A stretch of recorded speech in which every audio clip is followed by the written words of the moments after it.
Hey guys, welcome back to the Therapy Minute. So today I wanted to talk to you about another common parenting struggle. This is something that I currently struggle with and that I am really dealing with now. And I know from talking to friends and family members and clients that this is something that a lot of parents are definitely struggling with. So I thought, why not do a video on it and let's shed light on it. And if any of you can relate to this, I hope that this is helpful for you. And if you want, spread it along, right?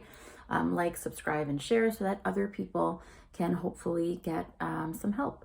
Okay, so the concept today that we're going to be talking about is how do we deal with big emotions from our kids? Okay, so all kids have experienced big emotion, okay, from babies, toddlers, school age, preschool, elementary school, high school, okay, little kids to teenagers. Everybody experiences big emotions. And big emotions can be positive emotions and negative emotions, right? Big emotions can be excitement, right? Big emotions can be anger, jealousy, it's not fair, and anxiety, feeling overwhelmed, anxious, worried. And a lot of times our kids present with these big feelings. Now, the question is, how do we handle it, right? So it's very common when two people are having an exchange, right? Two people are talking, that we tend to match energy levels, okay? And this is the current thing that I'm struggling with, okay? So when you're talking with somebody and they're at a certain energy level, you tend to copy to that energy level. We feed off of each other, okay? So when our kids are coming to, like, even as adults, right? Like, so forget the kids. Let's say somebody's talking to you and they're really agitated and they're really angry and it's directed towards you. You're going to want to mimic that emotion. You're going to want to get on that level too. It's just a natural occurrence that happens when people are connecting, right? So this happens tons with our kids. Okay, so a kid comes to you with these big emotions, these big feelings, anger, overwhelmed, anxiety, it's not fair, whatever it is. And automatically our brain wants to match that level. Okay, we can get stirred by that emotion. It can bring up things in us, and we can not want to. It just subconsciously happens that we can react on that same level. Okay, and what this really would be called is like reactive parenting, right? When you're parenting based on an emotional response that you're having, and that's never an effective method of parenting. So what we have to realize in these moments is, number one, we are the parent, we are the adult.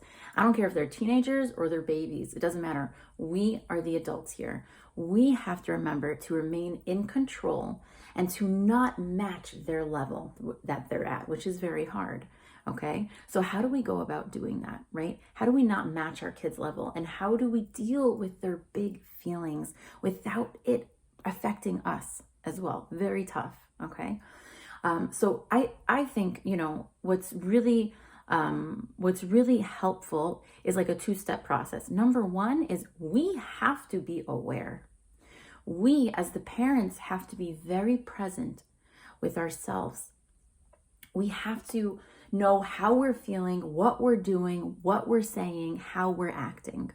Okay, so and when we start to have this awareness, because a lot of times we don't have that awareness, and it only hits us after the fact. So after the fact, we're like, oh man, I did not handle that situation well. My emotions rose as my kids' emotions rose. I did not handle that situation well. We realize it after the fact. So step one is, let's gain some awareness, okay?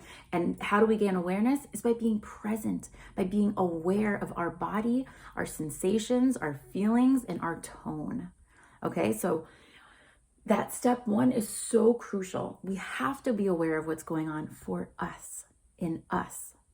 Not even our kids. I'm talking about being aware of you right now, being present with you. And as parents, we really don't do that a lot because we're so focused on the kids, right? We're so focused on the other person that we're interacting with. Step one, be present with yourself.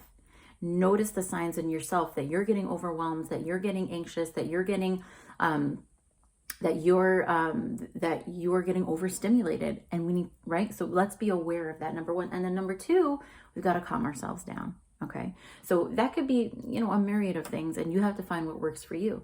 Last video we spoke about counting down, 1 to 10, or 10 down to 1. For a lot of people, that's helpful. There's deep breathing, right? There's just taking a moment, taking a couple of deep breaths, and then having that self-talk and talking to ourselves and being like, I am the adult here. This is a parenting opportunity for me right now in action to model for my kid emotion regulation, handling stress and adversity. Okay, so we have to do whatever it is for us to calm down. And that might mean taking a parental break, telling our kid, "Ooh, honey, I'm sorry you're going through this right now. I'm also feeling a little overwhelmed right now. Give me 2 minutes. I need to calm myself down, and then I promise I will come back and I will help you, and we'll deal with this together." That might work for you. Not everybody's able to do that, right? Maybe we can't leave the 2-year-old alone, right? So whatever works for you, counting down to 10, using deep breath, taking a parental timeout, guided imagery, progressive muscle relaxation, right? So you have to find what works for you to calm yourself down, and then we can come back and be present with the kid, with your child, and in their emotions to help them deal with the situation at hand. So step 1, let's be aware. Let's be aware of ourselves. Step 2, we have to do some mechanism to calm ourselves down. Step 3, we address our kids' needs. Okay, so it's kind of like when you're on the airplane and the stewardess is saying, in light of whatever, something bad happening on the flight, and the air and the oxygen masks come down, you've got to breathe the oxygen first, and then you can help the people that are with you. Okay, so we have to first be present with ourselves. Okay, so what I've been struggling with is I haven't been being present with myself and noticing when my emotions are escalating, when I'm feeling super overwhelmed. So what I'm really working on is being present with myself and noticing it rising in me, and then calming myself down. And it's so incredibly helpful. So I hope that this can help anybody out there.